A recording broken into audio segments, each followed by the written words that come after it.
오늘은 이제 우리 필리핀 단기 선교팀이 이제 월요일 날 오전에 출발을 해서 월화수 3일째 이제 사역을 하고 있는 날이고, 우리 교회 전체 카톡방에 보시면 하루하루 이제 사역을 마칠 때마다 이제 사역 보고식으로 사진과 그날 했던 사역들이 올라오고 있습니다. 여러분 금식 열심히 하고 계시죠? 예, 저도 오늘 점심을 금식하고 저녁을 먹으니까 저녁이 너무 맛있더라고요. 아주 꿀맛으로 저녁을 먹고, 또 우리가 이 저녁 시간에 말씀 듣고 우리 선교팀을 위해서 함께 기도할 수 있으면 좋겠습니다. 지난 한 주 동안 우리 하나님을 변함없이 사랑하는 한 주가 되고 계십니까? 오늘은 우리 창세기 37장 말씀을 돌이킬 수 없는 것들에 관하여 라는 제목으로 우리가 함께 나누어 보도록 하겠습니다. 한번 따라해 보겠습니다. 돌이킬 수 없는 것들에 관하여. 돌이킬 수 없는 것들에 관하여. 네, 어느새 제가 뭐 이렇게 목사님께서 출타 중이실 때마다 창세기 1장부터 한 장씩 했는데, 지난번에도 이 얘기를 똑같이 드렸는데 어느새 벌써 37장까지, 그렇죠?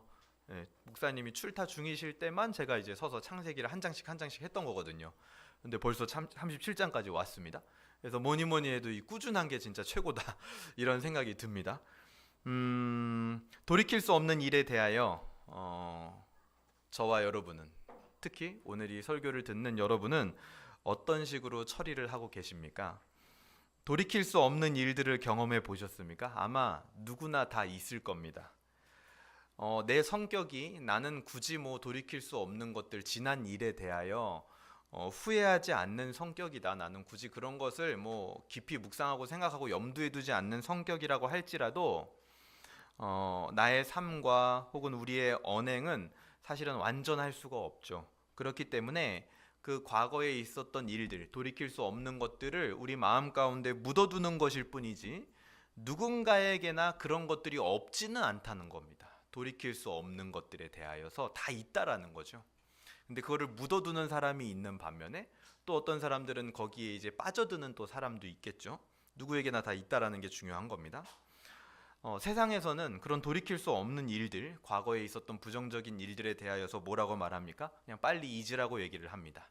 그것에 대해서 굳이 깊이 있게 묵상할 필요 없다라고 얘기를 합니다. 그리고 실제로 우리가 생각을 해봐도요, 그 과거에 돌이킬 수 없는 일들에 대하여 우리가 할 수 있는 것도 솔직히 없습니다. 왜냐하면 지나버린 일들이기 때문에 우리가 할 수 있는 최선은 뭡니까? 그냥 다시 그 일이 반복되지 않도록 노력하는 것 정도가 우리의 최선이라고 할 수 있겠죠, 인간으로서. 과연 돌이킬 수 없는 일들, 이미 지나간 그런 부정적인 일들은 꼭 잊어야 하며 반복되지 말아야 하는 것들일까요? 오늘 성경에는 수많은 돌이킬 수 없는 부정적인 사건들이 등장을 합니다. 이 일들을 통해서 돌이킬 수 없는 것들에 관하여 하나님께서 주시는 은혜가 저와 여러분들에게 임하길 주님의 이름으로 소망합니다. 오늘 창세기 37장은 우리가 익히 아는 이야기입니다. 요셉과 형제들의 갈등이 시작되는 이야기죠. 그래서 이 본문은 두 단락으로 나눠서 볼 수 있을 것 같은데요. 첫 번째는 11절부터 11절까지 이제 미움받는 요셉의 모습이 나오고, 그리고 12절부터 마지막 36절까지는 팔려가는 요셉에 대해서 이제 등장을 하게 됩니다. 그래서 이 야곱 집안이죠. 결국 요셉과 형제들의 이야기라는 게 오늘 본문에도 야곱이 등장을 하고요. 그러니까 이 야곱 집안을 우리가 계속해서 이제 창세기 35장, 36장, 37장 뭐 그 이전부터도 26장부터 계속 보고 있는데, 야곱 집안의 컨셉이 있다면 그건 뭘까요? 제가 봤을 때 갈등입니다. 갈등. 야곱 집안의 컨셉은 갈등이에요. 그래서 그 갈등이 끊이질 않습니다. 가정에. 혹시 뭐 오늘 온라인으로 보고 계시는 분들이나 아니면 이 현장에 나와 계시는 분들 중에 여러분들의 가정에도 그런 갈등이 마치 우리 가정의 컨셉인 것 같은 그런 가정이 있으십니까? 걱정하지 마세요. 오늘 이 야곱 집에 얼마나 소망이 있는지를 우리가 보게 될 겁니다. 그러니까 이 야곱도 상당히 다투고 갈등이 많은 사람인데 하나님은 그 집에 소망을 두신다라는 거예요. 그러니 오늘날 이 현실 가운데 우리가 가정 가운데 겪고 있는 그 갈등도 하나님이 봤을 때는 상당히 소망이 있는 일로 비춰질 수 있다라는 것을 믿으시길 바랍니다. 오늘 본문은 그 집안에, 이전에는 뭐 야곱과 야곱의 형제 혹은 야곱과 아내들의 갈등을 다뤘다면, 뭐 야곱과 자식 간의 갈등을 다뤘다면, 오늘은 그 집안의 형제들 간의 갈등을 다룹니다. 그래서 말씀드린 것처럼 전반부는 미움받는 요셉, 후반부는 형제들에 의해 팔리는 요셉이 나오게 되죠.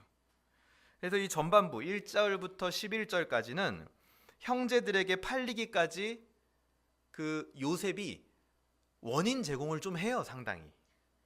그래서 그 원인 제공, 도대체 요셉이 무슨 짓을 했길래 형제들이 팔기까지 했을까? 그 원인이 세 가지가 등장을 하는데요. 2절부터 한번 보겠습니다. 2절. 야곱의 족보는 이러하니라.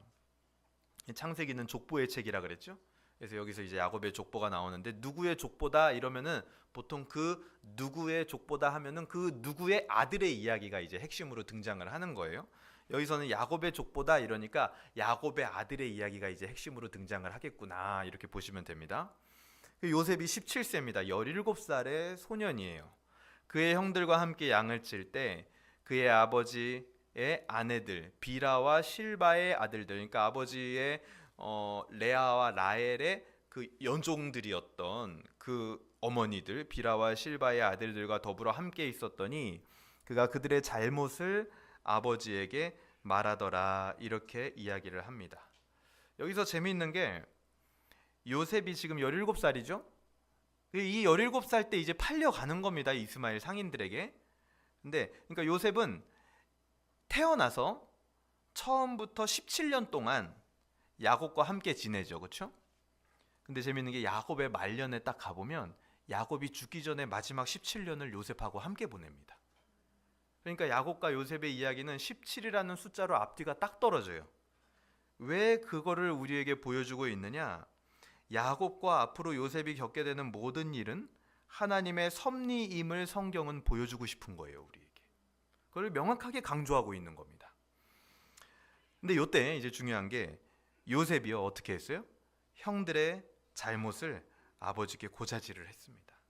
여기에는 이제 유하게 표현이 돼 있죠. 그가 그들의 잘못을 아버지에게 말하더라. 이거를 쉬운 말로 하면 고자질을 한 거죠. 가서 형들의 잘못을 일러 바친 겁니다. 근데 여기서 이제 형들의 잘못을 아버지에게 말했다라고 할 때 히브리어로 디바라는 단어가 쓰여요. 근데 이게 직역을 하면 보고하다라는 거거든요. 근데 이 디바라는 단어 안에는 어떤 의미가 함축되어 있냐면 해를 입히기 위한 왜곡된 소식이라는 의미가 담겨져 있어요. 그러니까 이때 이 요셉의 이 고자질이라는 거는 뭐 사실은 그렇게 무슨 대단히 정당한 그런 고자질이 아닙니다. 그러니까 쉽게 말해서 이 17의 요셉은 철이 없는 거예요. 그냥 어린 요셉일 뿐인 겁니다. 그래서 우리도 애들이 꼭 보면은 다른 사람의 허물을 보통 뭐 이제 어머니 아버지나 교회에 오면은 막 목사님들한테 얘기를 할 때 뭐가 첨가돼요? 우리 요즘 TV에서 하는 말, TV가 우리가 없잖아요. 인터넷에서 하는 말로 MSG가 첨가된다고 하죠. 약간 과장되게 이야기를 한단 말이에요. 다른 사람의 잘못은 자기 잘못은 조금 축소시키고 약간 그런 게 요셉에게도 있었던 것 같아요. 여기 히브리어 디바라는 단어가 쓰인 걸 보니까. 그러니까 요셉도 철이 없었던 거죠. 그냥 어린애일 뿐입니다. 이때 요셉은 총리 요셉이 아니에요. 어린애예요. 그냥 어린애. 그런데 그 형들, 비라와 실바의 아들이었던 그 형들, 4명의 형들이 있는데 그 형들도 마찬가지 그 어린 요셉이 봐도 요상한 짓을 하고 있는 거예요. 그러니까 요셉이 가서 약간 MSG를 첨가해서 아빠에게 고자질을 하는 거죠. 그러니까 지금 뭐예요? 철없는 요셉과 그 나쁜 짓을 하는 그 빌미를 제공하는 형들이 지금 딱 맞닥뜨린 거예요. 그러니까 사고가 터진다 안 터진다? 터진다. 뭐 한쪽이라도 정신 차리고 있었으면 이런 일은 없었을 거예요. 근데 양쪽 다 그런 사람들이 그렇고 그런 사람들이 만난 겁니다, 지금. 그래서 이 요셉의 고자질, 이것이 바로 형제들에게 팔리게 되는 그 첫 번째 원인이 됩니다. 두 번째는요, 3절에 보시면 요셉은 노년에 얻은 아들이므로 이스라엘이, 여기서 이스라엘은 누굽니까? 야곱이죠. 야곱이 여러 아들들보다 그를 더 사랑함으로 그를 위하여 채색옷을 지었더니 이렇게 나옵니다. 여기서 채색옷이라는 것은 그냥 이게 단순한 편애로 보시면 안 됩니다. 단순한 편애가 아니라 가족의 후계자로 여겼다라는 거예요. 요셉을. 요셉이 지금 거의 서열로 치면 막내급이죠. 그 위에 뭐 쟁쟁한 형들이 있잖아요. 물론 잘못했지만 루벤 장자가 있고 또 또 그 밑에 리더십 있는 유다 형도 있을 뿐만 아니라 뭐 형들이 엄청나게 많은데 야곱의 마음속에는 누구를 후계자로 점 찍었다? 요셉을 후계자로 점 찍어 놓은 거예요. 그게 왜 가능했을까요? 야곱이니까 가능한 거예요. 왜요? 야곱 자체가 장자예요? 차자란 말이에요. 자기가 차자인데 형한테 장자권 뺏어본 경험이 있죠. 그러니까 자기 집에서도 그 일이 가능하다고 생각하는 거예요. 우리가 옛날에 이제 조선시대도 왕이 후계를 할 때 보면은 이 서자 출신으로 왕된 그 왕은요 꼭 이 장자 그거를 강조하지 않습니다. 그러다가 그 밑에서 이 집안이 풍비박산 나죠. 막 서자에게 물려주고 하다가 또 그 서자의 장자가 막 화가 나가지고 서로 싸우고 형제의 난이 벌어지는 걸 우리가 그 사극, 대하 드라마 같은 데서 많이 보지 않았습니까? 그러니까 이건 요셉만 할 수 있는 생각이에요. 야곱만. 요셉이 장자가 되면 되겠다. 이게 말이 안 되더군요, 사실은. 그러니 4절에 보세요. 그의 형들이 아버지가 형들보다 그를 더 사랑하면, 그는 누굽니까? 요셉이죠. 사랑함을 보고 그를 미워하여 그에게 편안하게 말할 수가 없었더라. 그러니까 이 어린애 17살짜리 애를 지금 후계자로 점찍어 두니 나이 많은 형들이 그를 편안하게 대할 수가 없는 거죠. 뭐 잘못을 하고 고자질을 해도 너 그런 거 하지 마. 너 왜 그래? 도대체 애가 눈치가 없어. 껴줄게. 뭐 이런 말들을 못 하는 겁니다. 왜요? 아버지가 후계자로 굉장히 무겁게 점찍어 놨거든요. 그래서 이 채색 옷을 입고 집안의 후계자가 되었다라는 거. 이게 형들에게 팔리는 두 번째 원인입니다. 그리고 세 번째는 5절에 보세요. 요셉이 꿈을 꾸고 자기 형들에게 말하며 그들이 그를 더욱 미워하였더라. 그러니까 여기 지금 창세기의 기술된 방식이 요셉이 꾼 꿈이 굉장히 의미가 있는 어떤 그런 꿈이었다면 그 꿈의 해설들이 먼저 나왔을 거예요. 근데 이 5절에서는 뭐가 먼저 묘사가 됩니까? 그들이 그를 더욱 미워하였다. 어쨌든 뭔 꿈인지는 모르겠어 5절에서는. 근데 하지만 그 꿈을 얘기를 하니까 형들이 엄청나게 미워했다라는 거예요. 근데 지금 요셉이 이 꿈을 꾸었다라는 것 자체는 뭐냐? 이 모든 일의 배후에는 하나님이 계시다라는 것을 성경은 은근히 우리에게 이야기를 하고 있는 겁니다. 창세기는 어떤 책이에요? 하나님이 어떤 분인지 알려주는 책이죠. 그렇죠? 그래서 이 창세기의 구조를 보면 하나님이 어떤 식으로 일하시는 스타일을 알 수가 있어요. 1장부터 11장까지 보면 하나님은요 주로 우리가 신현이라고 하죠. 직접 나타납니다. 1장부터 11장까지는 하나님이 직접 일을 하세요. 그런 식으로 역사를 하십니다. 그리고 12장부터 35장까지는 주로 어떻게 일을 하시냐면 꿈과 환상으로 일을 하세요. 그래서 우리가 아브라함이나 이삭이나 그 야곱이 처음 등장할 때 생각해 보세요. 꿈과 환상으로 인도하시죠, 그들에게. 그리고 환상을 보여주시고 바로 그게 뭔 뜻인지 이야기도 해주시고. 그리고 36장부터 50장까지 우리가 오늘 보고 있는 이 파트 뒷부분은 하나님이 어떻게 역사하시냐면 꿈과 환상이나 하나님의 신현이 아니라 섭리로서 하나님이 인생을 흘러가게 하는데 그 배후에서 역사하시는 하나님, 인간들과의 만남을 통해서 역사하시는 하나님, 섭리로서.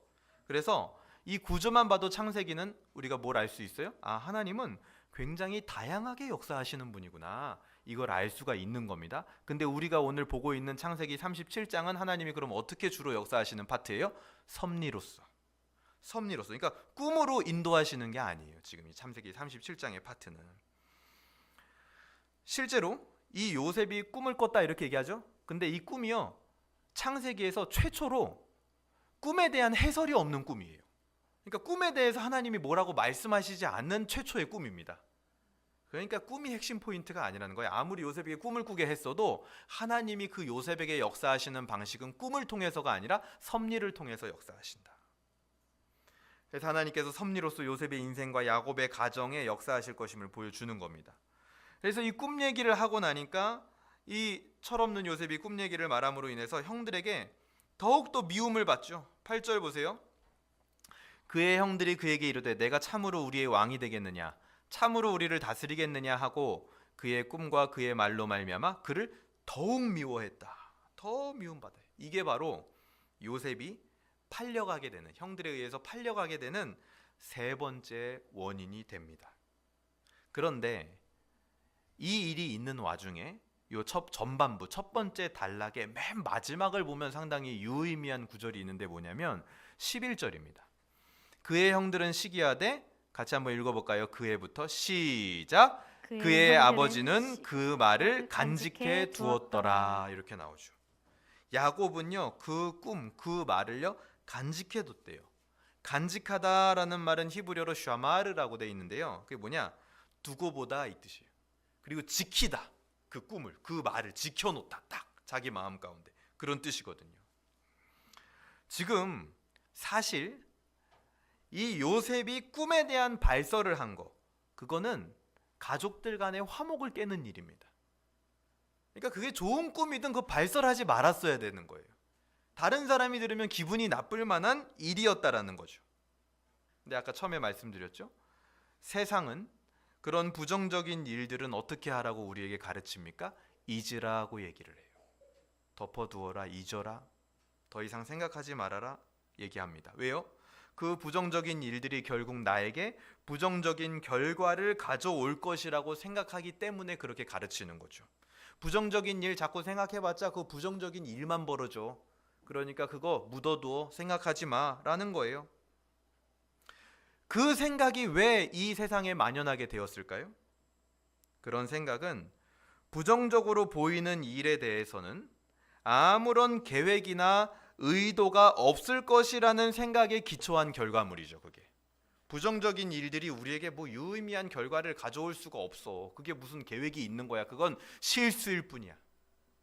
그건 그냥 잊어야 되는 일일 뿐이야 라는 생각에 기초한 결과물이라는 거예요. 계획이 없다라는 거죠. 그 일에는. 즉 보이지 않는 하나님의 작정과 섭리를 염두하지 않은 것입니다. 인본주의적인 생각이라는 거죠. 나 중심의 생각이라는 겁니다. 하나님을 배제한 우상 숭배의 문화예요. 과거의 부정적인 일들을 묻어두라고 하는 것은 우상 숭배의 문화입니다. 근데 하지만 성경은 그 부정적인 일에 대하여 야곱이 어떻게 했습니까? 그 말을 간직해 두었다라고 우리에게 굉장히 여운을 남겨주고 있어요. 그 부정적인 사건에는 야곱 집안에 대한 하나님의 굉장히 오묘한, 그러니까 여기서 부정적인 사건이라는 게 꿈 자체가 부정적이다 이런 게 아니라 꿈을 발설한 거, 그거 자체가 야곱 집안에 대한 하나님의 오묘한, 그리고 인간은 상상치도 못하는 섭리가 담겨 있기 때문이에요. 그래서 간직해 두었더라 하고 여지를 주는 겁니다. 12절부터 마지막 36절까지는 팔려가는 요셉의 모습이 나옵니다. 14절 보세요. 이스라엘이 그에게 이르되, 여기서 그는 요셉입니다. 가서 내 형들과 양떼가 다 잘 있는지를 보고 돌아와 내게 말하라 하고 그를 헤브론 골짜기에서 보내니 그가 세겜으로 가니라. 아마 형들이 세겜에 가 있었던가 봐요. 양을 치러. 야곱의 집은 헤브론에 있었고, 그러니까 세겜에 아들들이 가 있으니까 야곱은 걱정이 되죠. 왜 걱정될까요? 얼마 전에 뭔 일이 있었어요? 그렇죠. 디나가 세겜의 족장의 아들에게 성폭행을 당했잖아요. 그래서 그때 야곱의 아들들 둘이 가가지고 그 집안의 아들들을 다 죽여버리는 일이 있었잖아요. 그 일이 있고 지금 이게 딱 2년 뒤거든요. 그러니까 얼마 안 된 일이란 말이에요. 2년이면 사실은. 그러니까 그 아들들이 거기 가서 양치다가 복수를 당할 수도 있겠죠. 그러니까 야곱이 걱정이 되는 거예요. 그래서 이 요셉을 보낼 수밖에 없는 겁니다. 나머지 아들들이 일단 걱정이 되니까.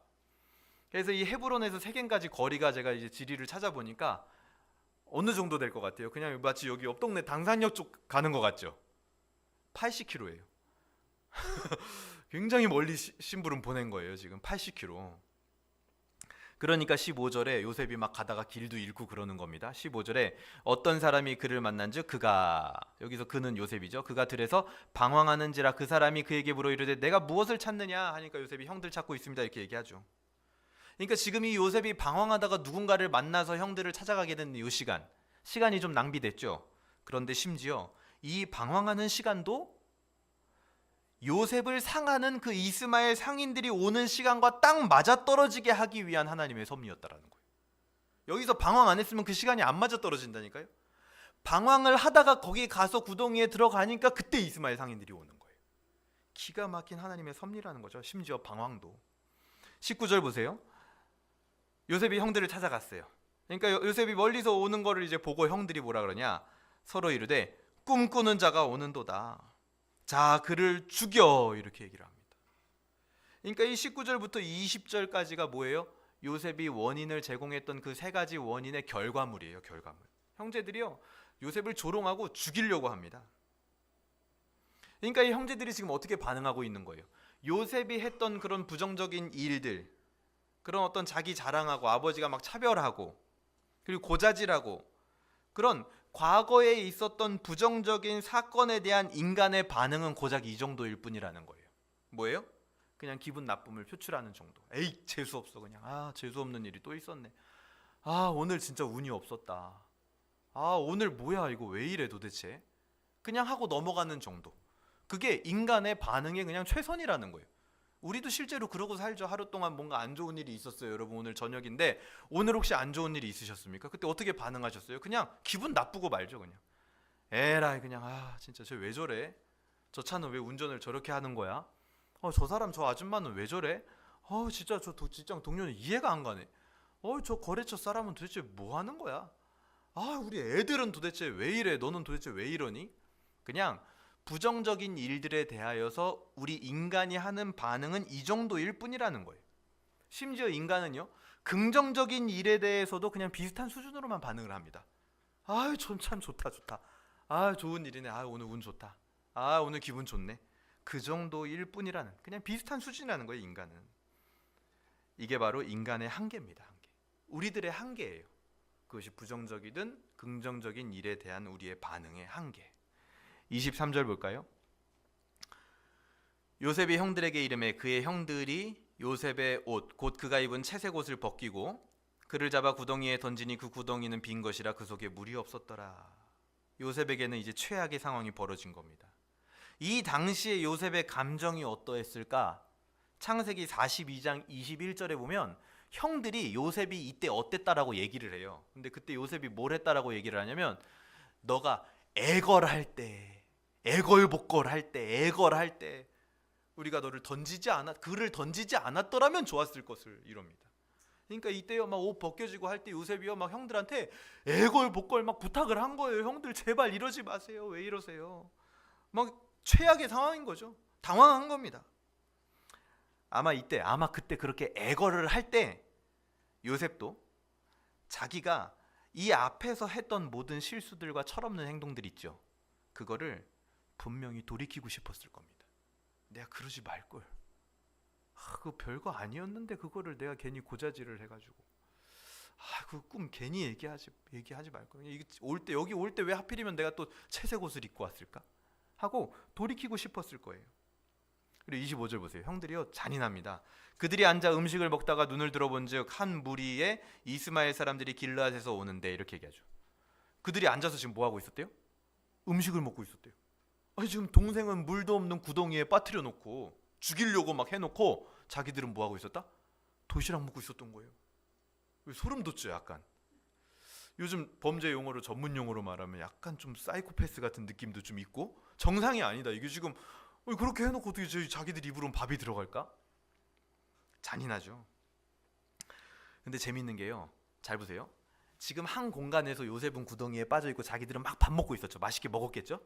근데 시간이 한참 흐르고 나서 이 형들이 지금 이때처럼, 이때는 요셉이 같이 밥을 먹는 건 아니지만 지금 이때처럼 요셉하고 한 공간에서 밥 먹는 장면이 언제 나오는 줄 아세요? 요셉이 총리가 되었을 때예요. 요때가 요셉하고 마지막 식사입니다. 그리고 그 다음 식사가 언제냐? 요셉이 총리가 되고 요셉의 얼굴을 쳐다보지도 못하고 그 요셉 앞에서 밥을 먹는 거. 그게 그 다음이에요. 두 번째예요. 자, 그때 그 형들이 그 식사 앞에서 느끼는 감정은 뭐였을까요? 과거에 요셉을 구덩이에 가둬놓고 자기들끼리 식사했던 이 현장, 그거를 아마 돌이키고 싶었을 겁니다. 그러지 말걸. 지금 이때를 생각해보니 요셉이 총리가 돼 있어. 거기서 같이 밥을 요셉이 아무리 대접해준다고 했는데 뭘 넘어가겠습니까? 그러지 말걸. 아마 후회했을 겁니다. 돌이키고 싶었을 거예요. 27절 보세요. 자, 그를 이스마엘 사람들에게 팔고 그에게 우리의 손을 대지 말자. 그는 우리 동생이요 우리의 혈육이니라 하매 그의 형제들이 청종하였더라. 유다가 얘기하는 거죠. 무슨 요셉을 위하는 것처럼 말을 했지만 결국에는 악으로 악을 대체할 뿐입니다. 그러니까 이런 발언들도 시간이 지나고 나서요 얼마나 돌이키고 싶었을까요? 특히 총리가 된 요셉을 마주했을 때, 시간이 지나고 봤을 때 얼마나 후회했을까요? 유다가 자기 스스로 이 말을 한 거를 아마 주워 담고 싶었을 거예요. 29절 보세요. 29절. 르우벤이 돌아와 구덩이에 이르러 본즉 거기 요셉이 없는지라 옷을 찢고 아우들에게로 되돌아와서 이르되 아이가 없도다. 나는 어디로 갈까? 결국 요셉은 팔려갔고 르우벤은 동생을 원래 구해주려고 했습니다. 근데 하지만 무력해요. 이 르우벤은 장자인데도 항상 무력합니다. 이때 르우벤도 어땠을까요? 진작에 요셉을 좀 적극적으로 구해줄 걸 하며 시간이라도 돌이키고 싶었을 거예요. 이 모든 일들을. 33절 보세요. 아버지가 그것을 알아보고 이르되 내 아들의 옷이라 악한 짐승이 그를 잡아먹었도다. 요셉이 분명히 찢겼도다 하고, 요셉의 찢긴 채색 옷을 받았던 야곱도 결국 이 모든 일들을 돌이키고 싶었을 겁니다. 이게 무슨 일이야 도대체? 요셉을 심부름 보내지 말걸, 아니면 내가 직접 갈걸, 아니면 어떤 종을 보낼걸 하고 돌이키고 싶었을 거예요. 근데 하지만 이 모든 일들은 이미 돌이킬 수 없는 것들이 돼버렸습니다. 그렇죠? 돌이킬 수 있나요? 없어요. 오늘 설교 제목이 뭐죠? 돌이킬 수 없는 것들에 관하여. 이 요셉의 형제들은요 아브라함으로부터 4대손입니다. 4대손. 우리가 뭐 목사 집안 4대손 막 이러죠. 기독교 4대손.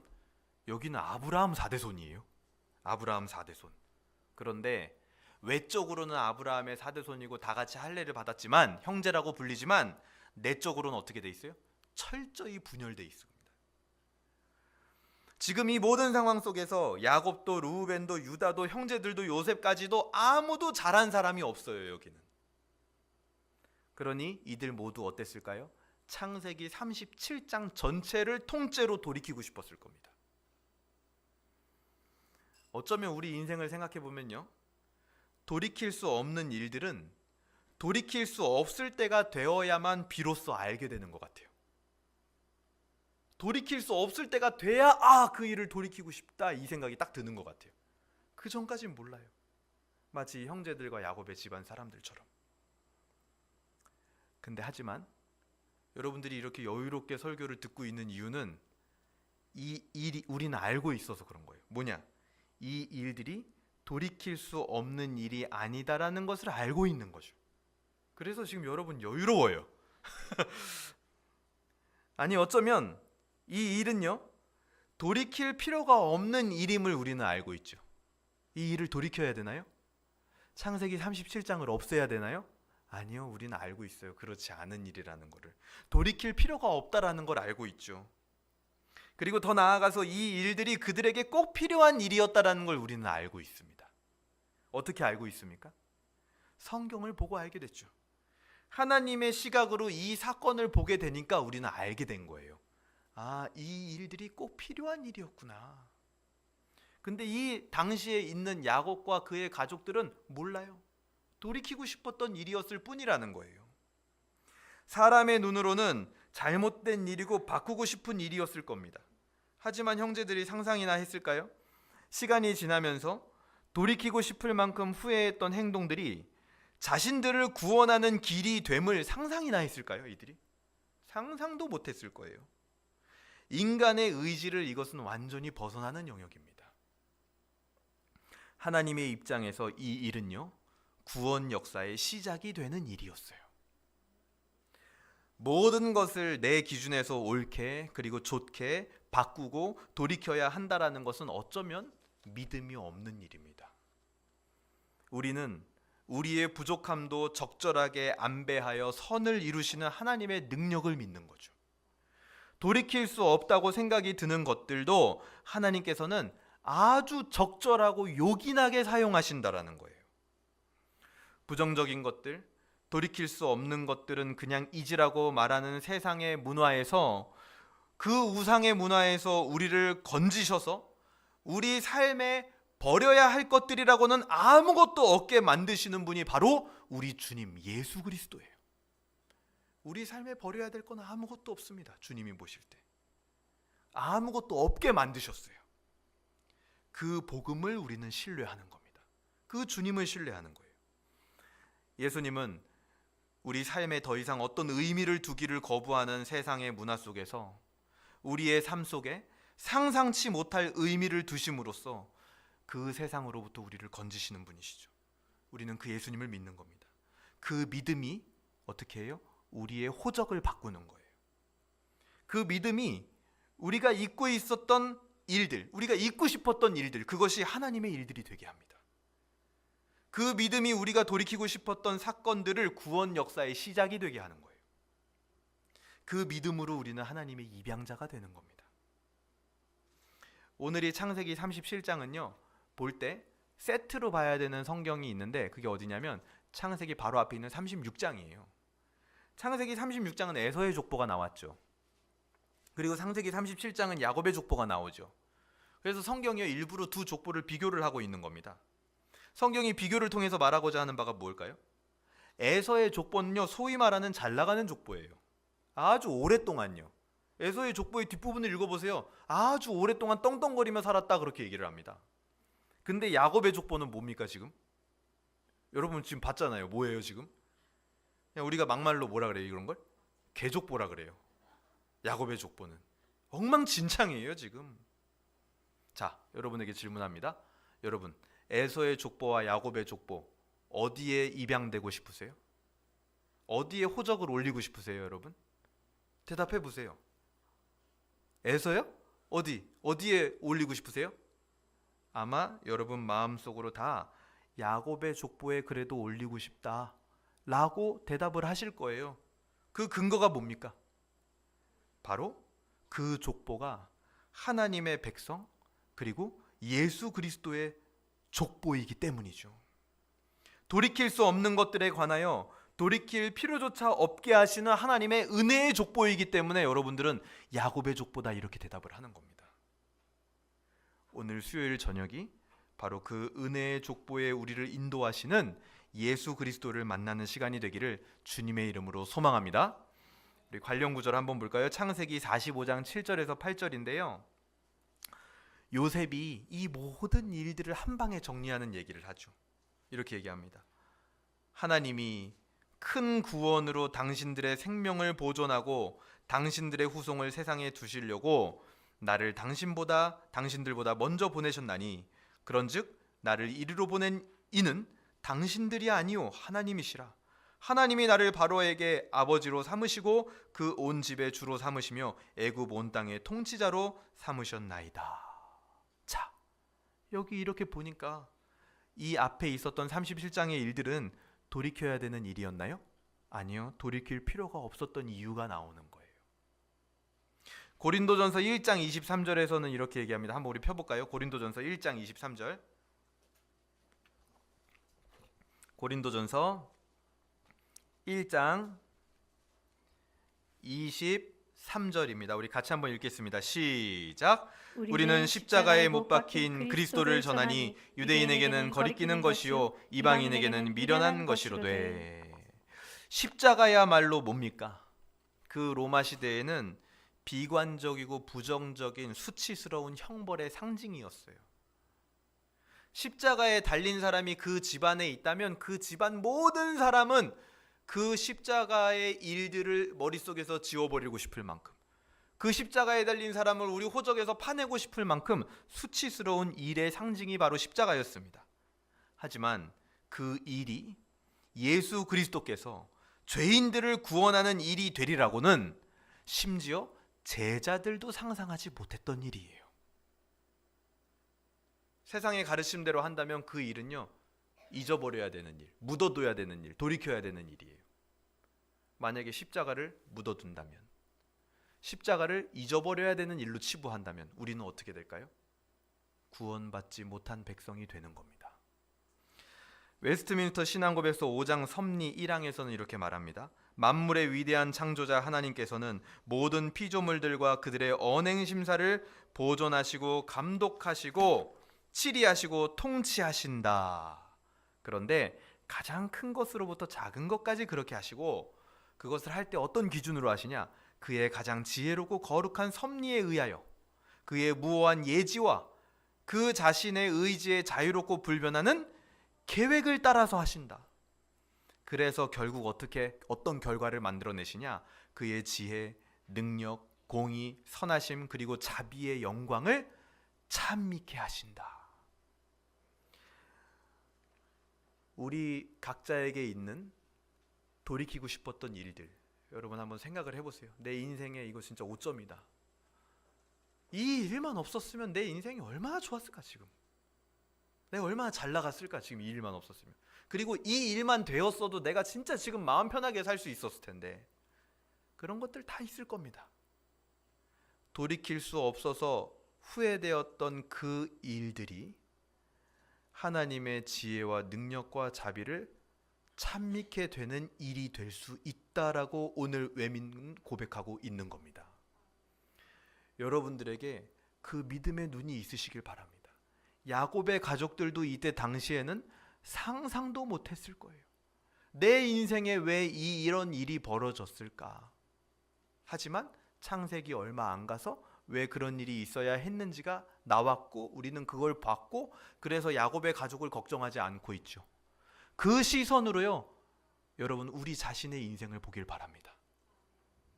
내 과거를 바라보시길 바래요. 그리고 내 현재와 내 미래를 보시길 바랍니다.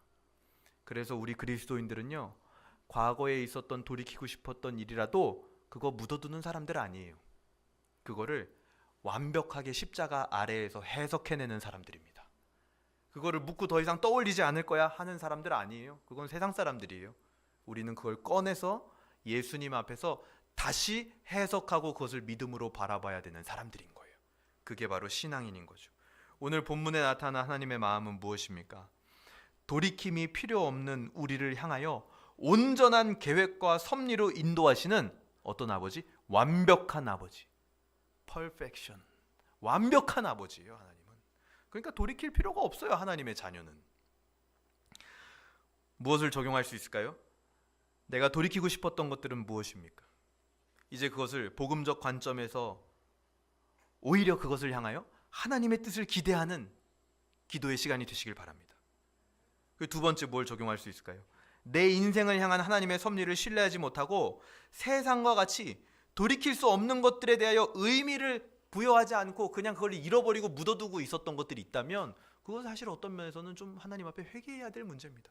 믿는 자녀가 그렇게 살아간다면 하나님은 얼마나 슬퍼하시겠어요. 그것이 하나님한테는 아주 요긴한 재료로 쓰이는 건데, 나는 세상에 가르친 것 같이 그것은 묻어둬야 되는 거야 하는 것들이 있다면 오늘 이 저녁에 회개를 하시기 바랍니다. 말씀을 정리하겠습니다. 우리 인생에 나타나는 수많은 돌이킬 수 없는 일들, 여러분 앞으로도 만나게 될 것입니다. 후회를 가져오는 일들을 또 만날 수도 있습니다. 근데 하지만 이제는 그 일들이 돌이켜야만 하는 일들이 아님을 우리는 알게 되었습니다. 묻어두거나 잊으려 하는 것이 아니라 오히려 하나님께 뜻을 묻고 하나님의 역사의 시작점으로 해석할 수 있는 믿음의 사람이 되시길 주님의 이름으로 소망합니다. 중요한 것은 나를 향하여 완전한 계획을 가지신 완벽한 하나님 아버지를 신뢰하는 자녀가 되는 그 기쁨을 누리는 이 저녁 시간이 되시길 바랍니다. 우리 시간 함께 기도하도록 하겠습니다.